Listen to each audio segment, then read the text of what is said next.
Hello student, BSc BEd third year.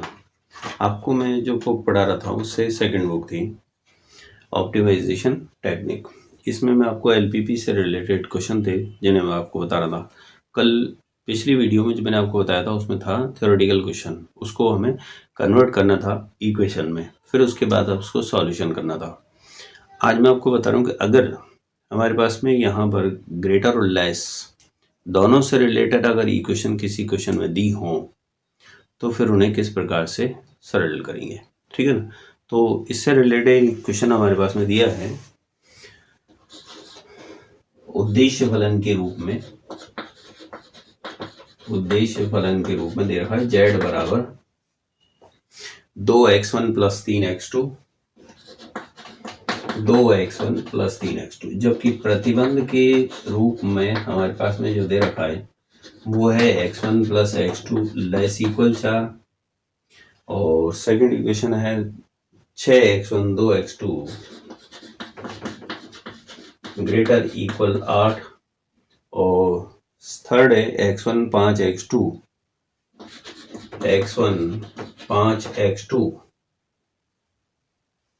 x1 plus 5x2 greater equal 4 और x1 less equal 3 और x2 less equal 3। फिर and प्रतिबंध में x1 भी greater equal 0 है और x2 भी ग्रेटर इक्वल 0 है। अब यहाँ इतना ज्ञान है कि x1 ही x का काम कर रहा है और x2 ही y का काम कर रहा है, ये समझना हमको, ठीक है। अब इसका जो सॉल्यूशन करेंगे उसमें आपको ये देखना है कि पहले तो इसका संगत समीकरण लिख लो, ठीक है। संगत समीकरण सबका, चारों का, पांचों का, ये 5 है, पांचों का x1 प्लस x2 बराबर 4, ये इक्वेशन 1 हो गई। दूसरा 6x1 2x2 इक्वल 8, ये दूसरी हो गई। तीसरा x1 5x2 बराबर 4, ये तीसरी हो गई। चौथा हो गया x1 बराबर 3 और x2 बराबर भी 3, ये 4 और ये 5।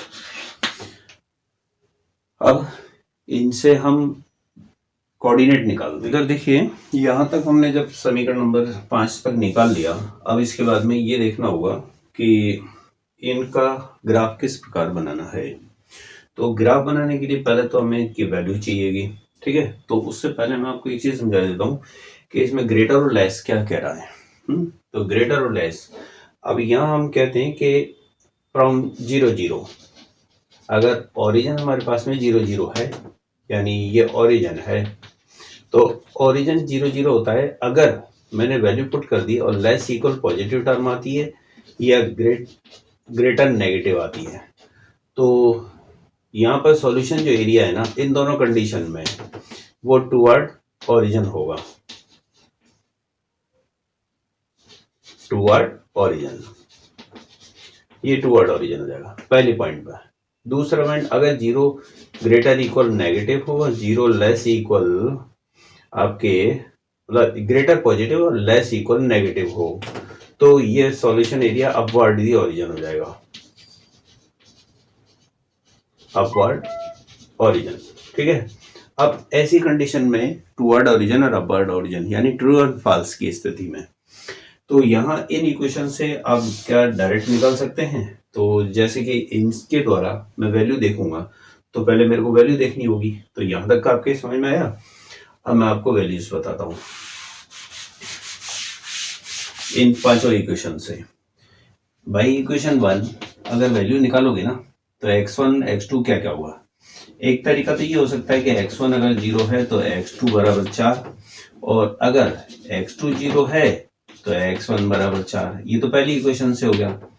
इक्वेशन सेकंड से क्या होगा, सेकंड से अगर निकालना है, अगर x1 0 है तो x2 बराबर हो गया 4, और अगर x2 0 है तो x1 बराबर हुआ यहाँ पर 8/6 यानी 4/3। तीसरी इक्वेशन से x1 अगर 0 है तो x2 बराबर हो जाएगा यहाँ पर 4/5, और अगर x2 0 है तो फिर x1 बराबर हो जाएगा इस स्थान पर 4। है ना। फिर इसके बाद आएगा नीचे थर्ड इक्वेशन, x1 और x2 दोनों ग्रेटर हैं, फोर्थ एंड फिफ्थ।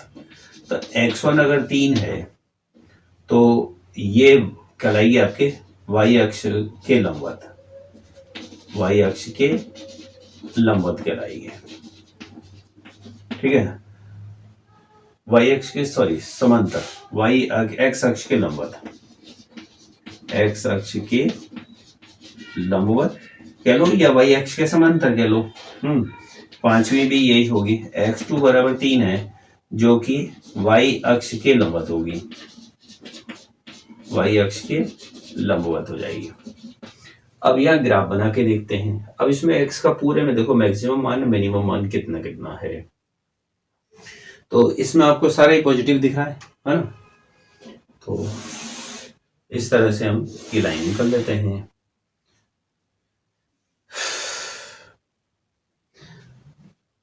x अक्ष के लंबवत का मतलब होता है y अक्ष के समांतर भी कहलाता है, ठीक है। ये ध्यान रखना, इसमें यहां लिख देता हूं मैं, चलो y अक्ष के समांतर एक ही बात है। और इसको x अक्ष के लंबवत का मतलब है, y अक्ष के लंबवत का मतलब x अक्ष के समांतर। अब ये 0 बिंदु लगाओ यहां पर 4 तक, 1 2 3 और 4, ये x1 हो गया। फिर x2 देखो, x2 हम ऊपर लिखेंगे 1 2 3 4 5, ये ऊपर x2 है। पहला कोऑर्डिनेट था 0 पर 4, x1 0 है, x2 4 है। दूसरा था x1 4 x2 0। अब इसको आपको स्ट्रेट मिलाना है, तो स्ट्रेट के लिए आप स्केल का सहारा ले लेना इस तरह से, ठीक है। तो स्ट्रेट लाइन मिलानी होगी।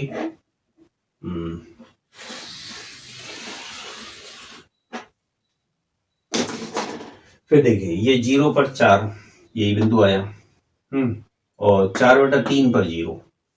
अब 4/3 पर 0, 4/3 का मतलब हो गया 1.3 लगभग, यानी यहां होगा ये 4/3। तो इस बिंदु को मिलाएंगे अब इससे।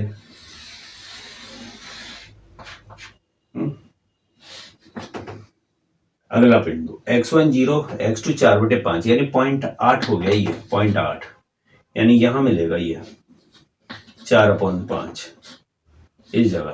और दूसरा मान 4 पर 0, ये वाला बिंदु, इसको मिला दो, ये मिला दिया। फिर बताइएगा x1 3 है, तो यानी 3 पर एक सीधी लाइन,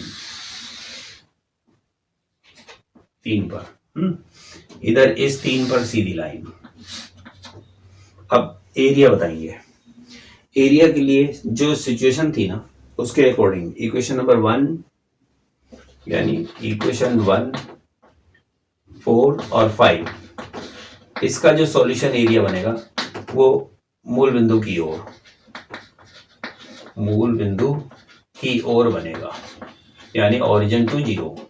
जबकि इक्वेशन सेकंड और थर्ड, इसका जो एरिया है सॉल्यूशन एरिया, वो बनेगा मूल बिंदु से परे, यानी अपवर्ड दी ओरिजिन। तो देखिए यहां जो इक्वेशन पहली ये थी, तो पहली वाली ये थी, ये टुवर्ड दी ओरिजिन हो गया।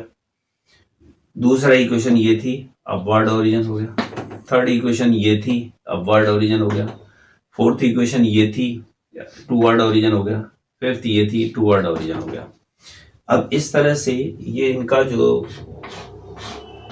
सॉल्यूशन एरिया आया, मतलब कंबाइंड सॉल्यूशन एरिया, ये वाला माना जाएगा, जहां पर ये पांचों ही रेखाएं जिस और उभयनिष्ठ भाग बताती हैं। तो उभयनिष्ठ हल क्षेत्र बनेगा ना, तो यानी कॉमन सॉल्यूशन एरिया वो बना। यहां पर कोऑर्डिनेट के नाम दे दो आप, ए बी सी डी और ई, ये हो जाएगा कौन सा, ए बी सी डी ई। और ए पर जाकर बंद हो गया, ये क्लोज्ड एरिया। तो इस तरह से आपको ये बताना था। फिर उसके बाद में क्या करना है यहाँ पर कि जब हम ये सर्वे ये निकाल चुके होते हैं तो फिर हमें उद्देश्य फलन का उपयोग करना है। तो वो तो तब करेंगे जब हमें इसके कोणीय बिंदु मिलेंगे। ए बिंदु यहाँ होगा, sorry, A B C D और ई, ये ए बिंदु यहाँ होगा। अब आगे देखो, यहां पर लिखो सबसे पहले कि कोणीय बिंदु, कोणीय बिंदु। अब इनके कोऑर्डिनेट क्या क्या होंगे, ए बी सी डी और ई, इनके कोऑर्डिनेट क्या क्या है, पांचों के। तब आप z बराबर जो 2x1 प्लस 3x2 है इसका मान बता सकते हो। और ए के कोऑर्डिनेट देखो, ए x1 तो 3 है, डेफिनेट है। x1 3 है तो x2 का मान कितना है, x1 3 है, x2 का मान ये लगभग थोड़ा सा ऊपर है, 0.2 के लगभग। तो 3, 0.2 निकाल लेना, आपको ग्राफ पेपर में जो लाइन आएगी ना उसमें से दिखाई दे जाएगा। दूसरा पॉइंट बी एक ऐसा है जो 1 के लगभग नजदीक है, यानी 1 पर। अब 1 के पास में थोड़ा सा 1 के पास में है, मतलब ये भी नहीं है कि एक्यूरेट 1 हो, तो 1 से थोड़ा सा आगे पीछे हो रहा है, हल्का सा, मतलब बाद में 1 के बाद में।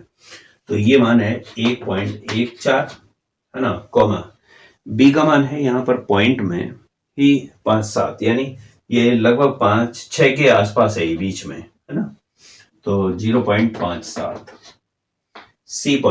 सी है ये इस 1 का 1/3 यानी तीसरा खंड मिलता है, यानी 1/3 पर और पूरा 3, 1/3 पर 3। बस जहां जहां जो समीकरण अगर क्रॉस करता है ना उससे आप इक्वेशन निकाल सकते हो। जैसे कि ये 1 नंबर की इक्वेशन थी, ये 2 नंबर वाली थी, ये 3 नंबर वाली इक्वेशन थी, ये चौथे नंबर वाली इक्वेशन थी, ये 5वें नंबर वाली इक्वेशन थी। अब आप देखो 2 और 5 जहां काटेंगी ना उसका इंटरसेक्टिंग पॉइंट यानी प्रतिच्छेद बिंदु निकाल लो। तो ऐसे आप इन दोनों के प्रतिच्छेद बिंदु, इन दोनों का 5 1 का, 4 3 का या 4 1 का, ये ऐसे पॉइंट निकाल सकते हैं। डी बिंदु बताओ, जो डी कोऑर्डिनेट है, अब डी मान यहां पर 1 पर 3, सीधा सीधा आपको डायरेक्ट 1 पर ही दिखाई दे रहा है और 3। फिर ई पॉइंट 3 पर ये हमको दिखाई दे रहा है थोड़ा सा अधिक, मतलब 3 पर ये इतना 1 के बराबर, ये 3 1 हो गया, ठीक है ना। तो इस तरह से कोऑर्डिनेट आ गए। तो अब आप जेड बताओ, जेड देखते हैं देखो क्या होगा सभी का। ये वैल्यू चाहिए वो इसमें रखो, तो यहां पर 2 से गुणा कर दिया 6 और 0.6, तो 6.6 हुआ। जेड ये मान यहां रखूंगा तो 2.28 और 57, 7 दिया 21, 5 दिया 15, 16 17, ठीक है, 1.71। तो जोड़ेंगे 9 9 और 3। चलिए अगला बताओ, 1/3 यहाँ रखूंगा तो 2/3 प्लस 9, 9 3 27 28 29/3 ये रखूंगा तो 2 प्लस 9, 9 2 11 हो गया। अच्छा सर ये 11 हो जाएगा। ये मान रखूंगा 3 दूनी 6 प्लस 3 तो ये 9 हो गया। अब इसने इस प्रश्न में पूछा था मिनिमम, क्या पूछा था, मिनिमम। तो यहां देखिएगा मिनिमम जेड कितना होगा, कम से कम। अब अपने पास में ये मान आए, एक तो 6.6, एक आ गया 3.99, एक आ गया 29/3। अब 29 में 3 का भाग दे के देखो कितना होता है, 3 9 27, 28 29, 3 6 18, 3 7 21, 9.67। ये मान हो गया 11 और ये मान हो गया 9। अब इस तरह से आपको यहाँ ये मान प्राप्त हुए। इनमें से सबसे कम कौन सा दिखाई दे रहा है, ये वाला। तो मिनिमम जेड है 3.99। अब ये मिनिमम पॉइंट कौन सा हुआ, निम्नतम बिंदु हो गया बी वाला। बी आंसर हुआ ना 1.14 और 0.57, ये मिनिमम पॉइंट हो गया। तो इस तरह से हम इन आंसरों को निकाल सकते हैं। तो ये अगर आपके पास में ऐसे प्रश्न हैं, बुक में सारे प्रश्न इसी टाइप में दे रखे हैं, तो आपको यही करना होता है।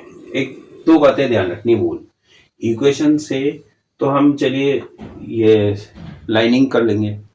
लाइनिंग करने के बाद में हम इन दोनों और इन दोनों से, यानी ये चार चीजें हमारे पास में हैं, इससे ये पता लगाना होगा कि टू वर्ड ओरिजिन है या अपवर्ड ओरिजिन है।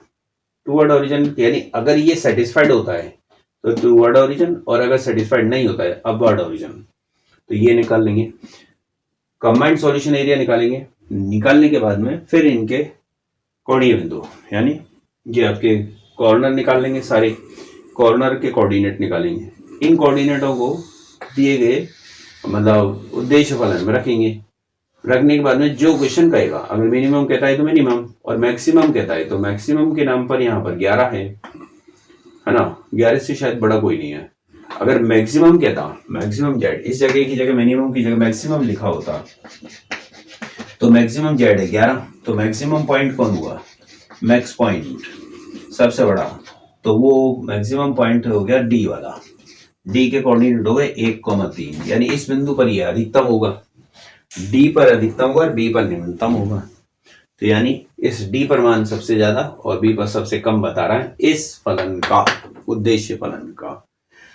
तो आया आपके समझ में? तो इस तरह से आप निकाल सकते हैं। ओके।